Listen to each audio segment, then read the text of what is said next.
alunos, sejam bem-vindos a mais uma aula de língua portuguesa. Eu sou Milena Maranhos, professora de língua portuguesa, e é um prazer tê-los aqui. Afinal, o que nós vamos estudar nesta aula? Acompanhem comigo. Nós temos aí o nosso objeto de conhecimento, autores da geração de 45 e o detalhamento, a obra de Clarice Lispector. Então, gente, vamos à nossa aula? Então, gente, para iniciar este momento da aula, a gente precisa relembrar algumas situações, a respeito do pós-modernismo ou a geração de 45, e eu quero que vocês acompanhem comigo. Vejam aí. Então, pós-modernismo, que vai de 1945 a 1960, e tem a seguinte ideia. No campo literário, o pós-modernismo representou um dos momentos mais fecundos, ou seja, mais produtivos, para a arte no Brasil, revelando autores na poesia, na prosa e no teatro, cujas obras se destacam pela complexidade estética e densidade psicológica. A gente vai verificar isso depois nas obras. Não houve predomínio de uma tendência unificadora. As obras dialogavam com as vanguardas europeias, continuando, as duas fases anteriores do modernismo e novas experiências estéticas do pós-Segunda Guerra Mundial. A partir dos anos 60, as produções ora se engajam politicamente, ora se desapegam da realidade social para se tornar expressão angustiada do indivíduo fragmentado. É importante dizer que quando a gente fala dessa questão do indivíduo fragmentado, é justamente o indivíduo dizer assim, o que eu sou neste mundo, quem eu sou, e ele pensar várias ideias a respeito de si mesmo. Então, nós temos aí o indivíduo fragmentado. Para a gente fazer a relação do pós-modernismo, da geração de 45, com a história, do Brasil e do mundo, a gente vai verificar algumas situações aqui. Então, nós vamos entender esse contexto de produção, porque ele vai refletir nas obras aí da geração de 45. Então, nós temos nosso primeiro momento aí, que é o Brasil, e no Brasil nós temos o processo de redemocratização do país, o fim do Estado Novo em 1945.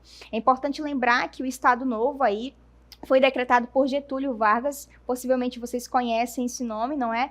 E aí ele teve um período ali de governar o Brasil, e esse período foi chamado de Estado Novo. Por que, esse período também é conhecido como totalitarismo, a gente coloca entre aspas, porque ele não foi tão totalitarista assim como na França com o fascismo e como na Alemanha com o nazismo, tá ok?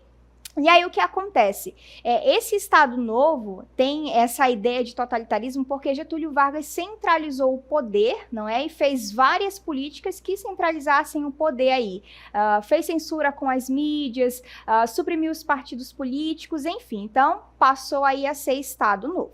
Mas no fim, que aconteceu em 1945, nós vamos ter a redemocratização do país, porque o que acontece, Getúlio Vargas é destituído pelos militares, ele assina um documento renunciando e cria ali um código eleitoral que dá margem para que as eleições diretas aconteçam, tá bom? E aí nós vamos ter esse processo de redemocratização, ou seja, agora não é um só ser governando a nação. A gente vai ter eleições para que um novo político aí seja eleito. E essa eleição, vem por parte do povo. Por esse motivo nós temos aí o nome redemocratização. Tá bom? Continuando, nós vamos ter também, depois de um tempo, aí, depois desse governo de Getúlio Vargas, vão vir outros presidentes pelo meio, que governaram pouquíssimos dias, e em seguida nós vamos ter Juscelino Kubitschek, que ele vem com o slogan, 50 anos em 5, ou seja, avançar 50 anos em 5 anos, que era o período aí de governança. E o que acontece? Nós vamos ter esse avanço porque é ele que traz a questão da industrialização com mais força para o Brasil. Entram aqui, por exemplo, empresas, que são internacionais, sobretudo de automóveis, para que então aconteça aí essa aceleração. Ele também decreta Brasília como a nova capital do Brasil, e essa ideia de retirar a capital Rio de Janeiro e colocar Brasília era justamente para mostrar modernização aí em relação ao Brasil. Tanto que se vocês hoje, um dia forem a Brasília e quando vocês descerem ali, vocês vão perceber que realmente é uma cidade totalmente planejada, tá bom? Depois nós vamos ter, com esse processo, o crescimento urbano, já que acontece a industrialização no país, consequentemente vai acontecer o crescimento urbano. As pessoas vão sair das áreas interioranas e vão para a cidade de fato, para o meio urbano, ok? E por fim nós vamos ter esse processo aí que é a primeira transmissão televisiva brasileira. Até então nós não tínhamos, né? Até a gente precisa pensar que para ter a transmissão televisiva é muito gasto, muita tecnologia, então até o momento nós não tínhamos isso. Mas aí uma iniciativa privada conseguiu fazer essa proeza, né? Então nós tivemos a primeira transmissão televisiva brasileira. Tanto que quem esteve, eu acho que vocês também devem conhecer o nome do qual eu vou falar agora, foi Heber Camargo, não é? Que apresentou aí esse programa que é o estilo que vocês conhecem hoje como Caldeirão do Hulk, tá bom? E agora saindo do Brasil, nós vamos para o mundo, né? No mundo, a gente vai ter o quê? O fim da Segunda Guerra Mundial e do sistema totalitário do nazismo. Não só do nazismo, como o fascismo, porque eles caminhavam juntos. E aí, o que acontece? A gente vai ter a derrota de Japão, da Alemanha e da Itália, por isso o fim da Segunda Guerra.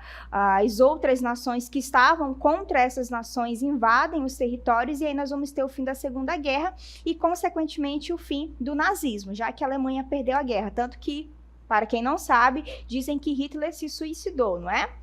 Continuando, em consequência, nós vamos ter o início da Guerra Fria, né? Que acontece aí entre Estados Unidos e União Soviética. É importante lembrar que no momento da Segunda Guerra, esses dois países com outros estavam unidos para derrubar o Japão, Itália e Alemanha. E aí o que acontece? No fim da Segunda Guerra, eles dois aí começam a fazer a Guerra Fria. E por que se chama Guerra Fria? Porque não houve aquele combate militar de fato, não é? Eles fizeram aí o processo de corrida armamentista, ou seja, quem cria mais armas, quem faz mais coisas tecnológicas. Tanto que nós tivemos aí aquela bomba que vocês devem conhecer, que caiu lá no Japão e destruiu tudo. Eu acho que vocês conhecem, não é? E aí nós vamos ter esse processo do início da Guerra Fria, tá bom? Em meio a tudo isso, nós vamos ter a nossa autora Clarice Lispector. Eu quero que vocês acompanhem comigo. Vejam aí. Então, nasceu no dia 10 de dezembro de 1920, na Ucrânia. Descendente de judeus, veio para o Brasil em 1921, com seus pais fugindo da perseguição aos judeus durante a Guerra Civil Russa. Casou-se com um diplomata, morou em diversos países. No Brasil, viveu nas cidades de Maceió, Recife e Rio de Janeiro. Então, só para a gente entender um pouquinho sobre a Clarice, não é? Que tem origem judaica, e é importante lembrar que ela saiu fugida com os pais porque durante o processo da Guerra Civil, os judeus foram acusados, né, de estarem apoiando os inimigos, que são inimigos da Ucrânia. E aí, por ela ser de origem judaica, junto com os pais, e claro, com medo de morrerem, decidiram fugir para o Brasil. Então, ela chegou aos 2 anos de idade e aí cresceu no Brasil. E no dia que ela decidiu se casar, ela pediu, né, solicitou ao presidente Getúlio Vargas para ter ali a cidadania brasileira, ser uma brasileira naturalizada para então se casar com seu esposo, que era diplomata, ok? E é engraçado lembrar também que eles se conheceram na faculdade, né? E depois que casaram, tiveram 2 filhos e viveram nessas cidades aí que vocês viram, tá bom? Vamos continuar aí. Então, Clarice Lispector foi um dos maiores nomes da literatura brasileira do século XX, com seu romance inovador e com sua linguagem altamente poética. A gente já vai entender o porquê disso, não é? Sua obra se destacou diante dos modelos narrativos tradicionais. Então, a gente agora vai verificar o porquê desse estilo ser tão diferenciado da Clarice Lispector, não é? Com a obra A Hora da Estrela, né? Eu acho que vocês já ouviram falar a respeito dessa obra. E ela fala basicamente sobre o quê, né? Ela traz uma crítica em relação àqueles que são invisíveis na sociedade. A gente vai ter Macabeia como principal personagem, que é uma nordestina que vem para o Rio de Janeiro e tem o sonho de ser alguma coisa, não é? Parece a gente assim, né? Por isso que começa a questão de questionar a própria existência. Quem eu sou no mundo? Por que eu quero ser isso, né? A Clarice, digamos, bebe desse meio que é o existencialismo, que vem lá de Sartre, e aí é a luta do ser humano em viver uma vida autêntica, apesar das situações que ele vivencia, não é? Tanto que Sartre, que é, digamos assim, o autor do existencialismo, diz que nós não somos aquilo que as pessoas fazem da gente, mas nós somos aquilo aquilo que nós fazemos com aquilo que fizeram conosco. É até uma contradição, né? Então, para dizer o quê? Que a gente é autor da nossa própria história, apesar do que fizeram com a gente. E é justamente essa ideia que vem na hora da estrela, né? Macabeia tentando ser essa pessoa, né? Essa estrela, que o sonho dela é ser estrela, apesar das situações adversas que acontecem com ela.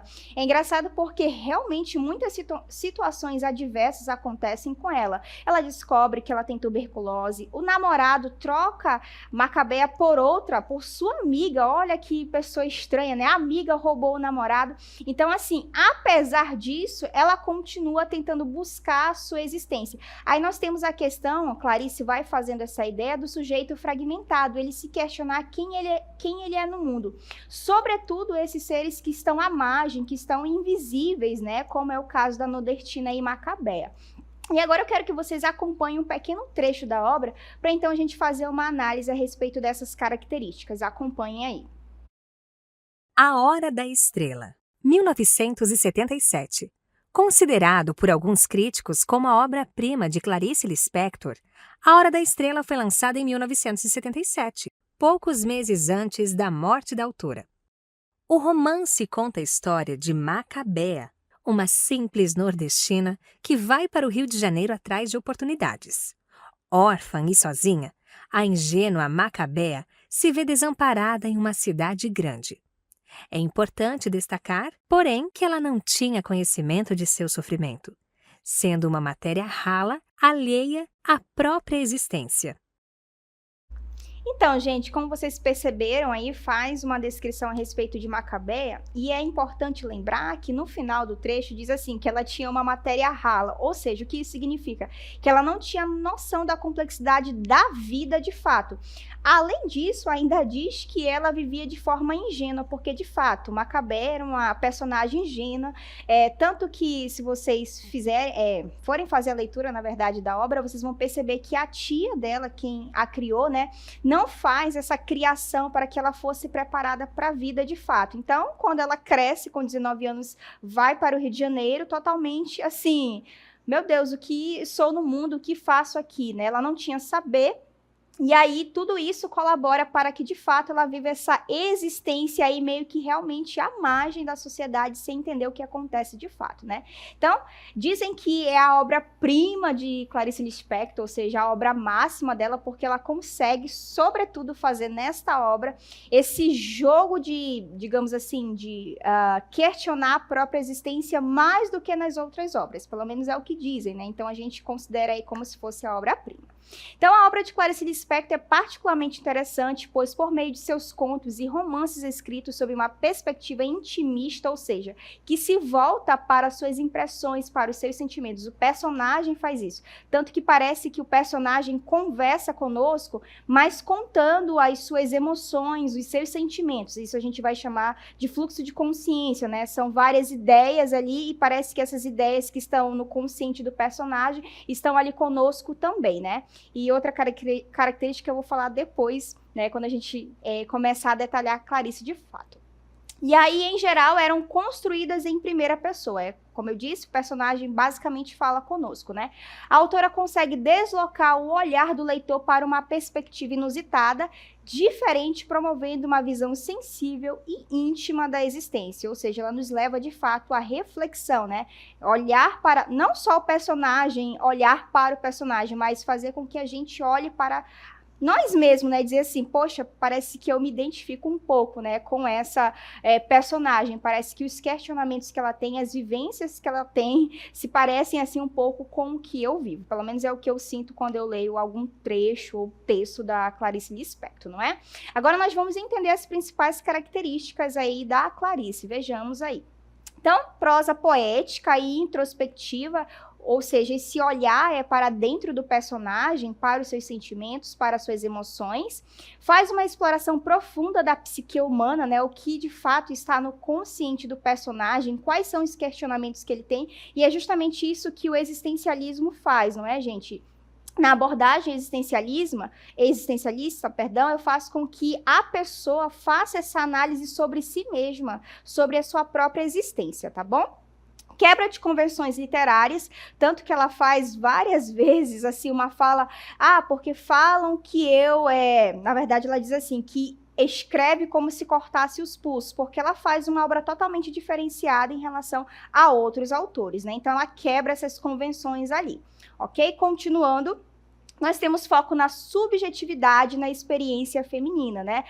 Mas será que ela estava ali fazendo o quê? Militância? Não, ela parte das próprias vivências, né? Por isso que ela tem esse foco na subjetividade da experiência aí feminina, né? Esse olhar parte dela, até porque quando a gente pensa que a Macabea tem ali tuberculose, o médico inclusive fala com a Macabea de uma maneira muito assim, olha, você tem isso e tchau, né? De uma maneira muito grosseira, muito rude, muito seca.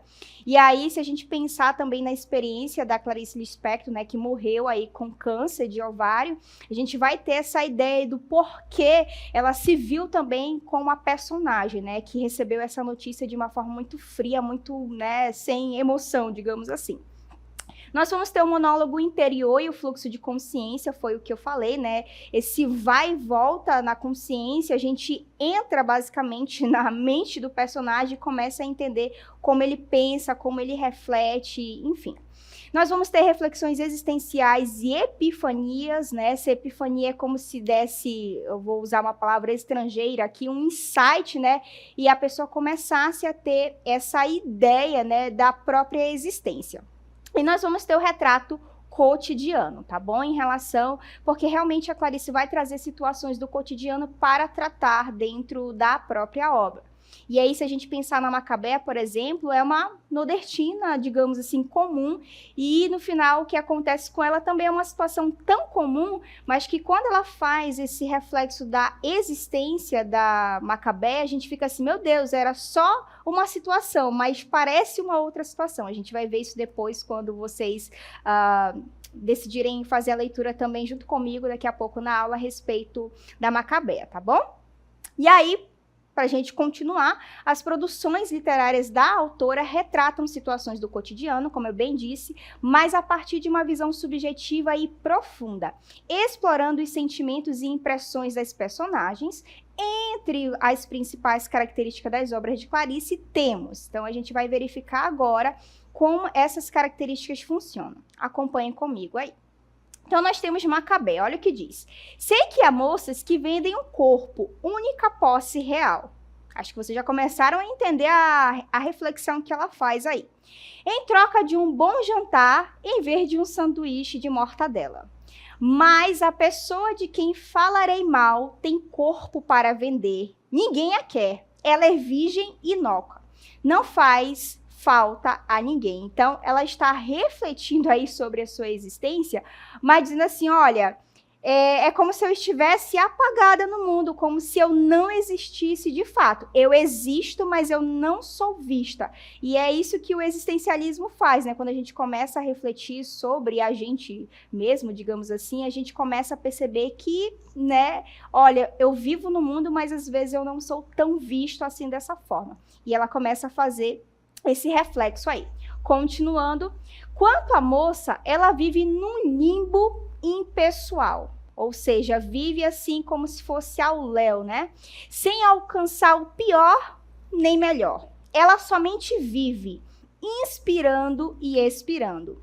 Inspirando e expirando. Na verdade, para que mais que isso? O seu viver é ralo. Então, nós temos aí, no final, quando diz o seu viver é ralo, é como se fosse assim, não existe complexidade, tudo que eu faço não tem diferença e, ok, é assim que eu vou vivendo, né?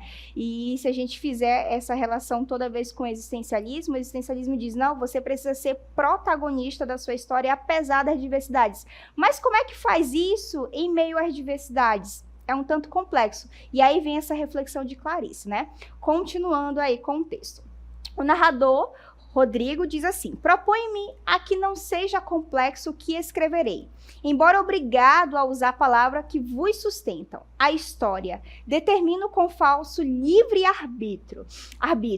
Vai ter uns 7 personagens e eu sou o mais importante deles, é claro. Eu, Rodrigo, relato antigo este, pois não quero ser modernoso e inventar modismos à guisa de originalidade. Continuando, assim é que experimentarei contra os meus hábitos uma história com começo, meio e grande finale, seguido de silêncio de chuva caindo.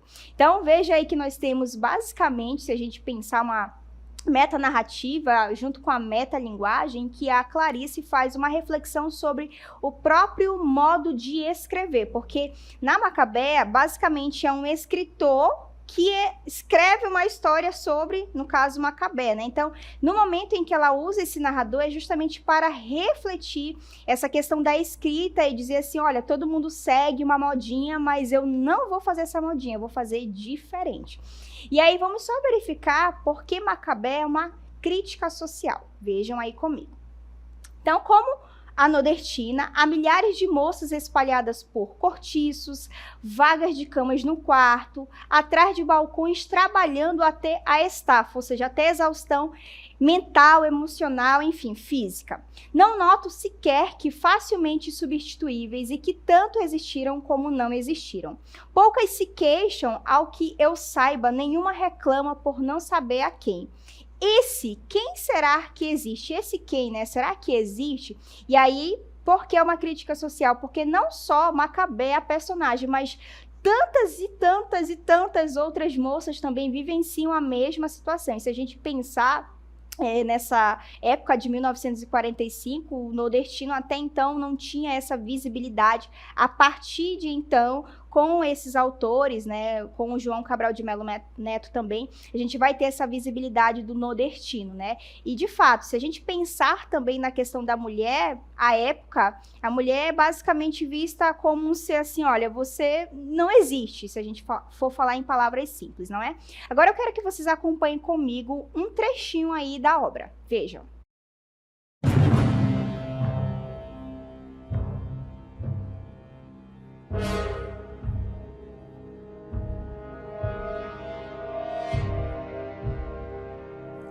Macabea, tenho grandes notícias para lhe dar. Preste atenção, minha flor, porque é de maior importância o que vou lhe dizer. É coisa muito séria e muito alegre. Sua vida vai mudar completamente. E digo mais, vai mudar a partir do momento em que você sair da minha casa. Você vai se sentir outra. Fique sabendo, minha florzinha, que até o seu namorado vai voltar e propor casamento. Ele está arrependido. E seu chefe vai lhe avisar que pensou melhor e não vai mais lhe despedir. Macabea nunca tinha tido coragem de ter esperança. Mas agora ouvi a madama como se ouvisse uma trombeta vinda dos céus, enquanto suportava uma forte taquicardia. Madama tinha razão. Jesus, enfim, prestava atenção nela. Seus olhos estavam arregalados por uma súbita voracidade pelo futuro. E eu também estou com esperança, enfim. E tem mais. Um dinheiro grande vai entrar pela porta dentro em horas da noite, trazido por um homem estrangeiro. Você conhece algum homem estrangeiro? Não, senhora. Pois vai conhecer. Ele é alourado e tem olhos azuis, ou verde, ou castanhos, ou pretos. E se não fosse porque você gosta do seu ex-namorado, esse gringo ia namorar você. Não.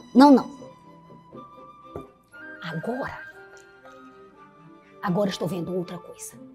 E apesar de não ver muito claro, estou também ouvindo a voz do meu guia. Esse estrangeiro parece se chamar Hans.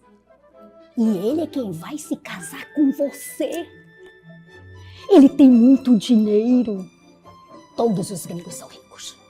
Se não me engano, e nunca me engano, ele vai dar muito amor. E você, minha enjeitadinha, vai se vestir com veludo e cetim e até casaco de pele vai ganhar. Macabea começou a tremelicar toda por causa do lado penoso que há na excessiva felicidade. Só lhe ocorreu dizer: Mas casaco de pele não precisa no calor do rio. Pois vai ter só para se enfeitar. E agora vou lhe dar um feitiço que você deve guardar dentro deste sutiã que quase não tem seio, coitada, bem em contato com a pele. Você não tem gosto, mas vai engordar e vai ganhar corpo. Enquanto você não engordar, ponha dentro do sutiã chumaço de algodão para fingir que tem. Olha, minha queridinha, esse feitiço também sou obrigada por Jesus a lhe cobrar. Porque todo o dinheiro que eu recebo das cartas, eu dou para um asilo de crianças. Mas se não puder, não pague. Só venha pagar quando tudo acontecer. Não, eu lhe pago. A senhora acertou tudo. A senhora é... Estava meio bêbada. Não sabia o que pensava. Parecia que lhe tinham dado um forte cascudo na cabeça de ralos cabelos. Sentia-se tão desorientada como se lhe tivesse acontecido uma infidelidade.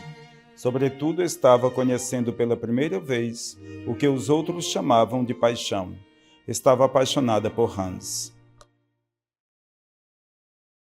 Então, gente, vocês perceberam aí que houve um encontro de Macabea com a cartomante, né? E a cartomante fez uma série de promessas para ela e tudo mais, que ela ia ser aquela mulher. E aí ela sai desse local. Ah, inclusive, a indicação da cartomante foi dada pela amiga que roubou o namorado. Lembra a Glória? Eu falei a respeito dela. E aí ela indica, né, já que a Glória se sentiu culpada, não, eu vou ajudar a minha amiga agora, né, depois de ter pegado o namorado. Enfim.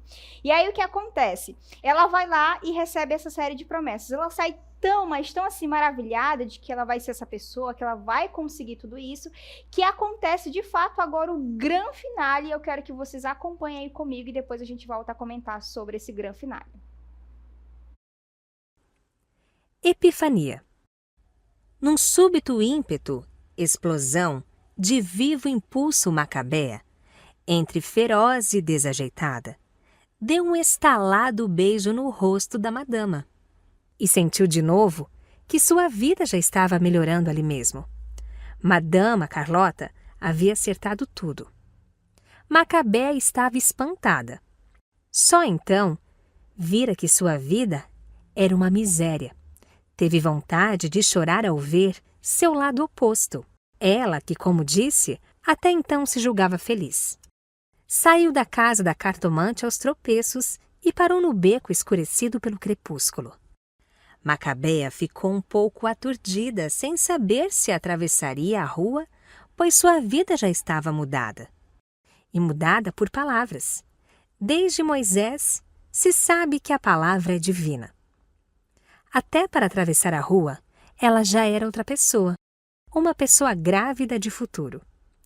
Sentia em si uma esperança tão violenta como jamais sentira tamanho desespero. Se ela não era mais ela mesma, isso significava uma perda que valia por um ganho.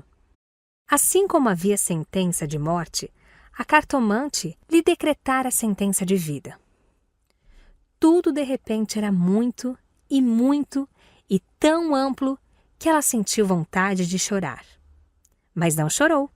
Seus olhos faiscavam como o sol que morria. Então, ao dar o passo de descida da calçada para atravessar a rua, o destino, explosão, sussurrou veloz e guloso. É agora, é já, chegou a minha vez. E enorme como um transatlântico, o Mercedes amarelo pegou-a. Macabea, ao cair, ainda teve tempo de ver, antes que o carro fugisse, que já começavam a ser cumpridas as predições de Madama Carlota, pois o carro era de alto luxo. Sua queda não era nada, pensou ela, apenas um empurrão. Batera com a cabeça na quina da calçada e ficara caída, a cara mansamente voltada para a sarjeta, e da cabeça um fio de sangue inesperadamente vermelho e rico. O que queria dizer que, apesar de tudo, ela pertencia a uma resistente raça anã. Teimosa que um dia vai talvez reivindicar o direito ao grito. Então, gente, como vocês perceberam, depois que ela sai ali do encontro com a cartomante, acontece o grande finale, que é a morte de Macabea.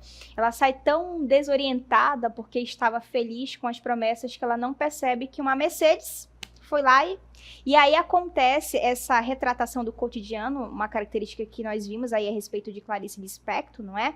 Em que ali existe uma descrição e uma narração desse momento de que agora na morte é que ela foi lembrada, né? Claro, lembrada entre aspas, porque todo mundo para ver o acidente, né? O sangue escorrendo, enfim, chega a morte dela de fato, a hora da estrela de fato, mas assim, é só para verificar a morte depois, né? Ok, já passou, enfim, é isso. Né? Então fica aí essa questão da reflexão mesmo, de retratar o cotidiano e da existência do ser humano, como que a gente, né, não tem essa questão, meu Deus, o ser humano está aqui para quê e por quê? As pessoas não se importam basicamente com a existência, né? Então é isso, gente, eu sei que foi muita informação, mas eu espero que vocês tenham entendido aí o conteúdo da aula. Eu fico por aqui.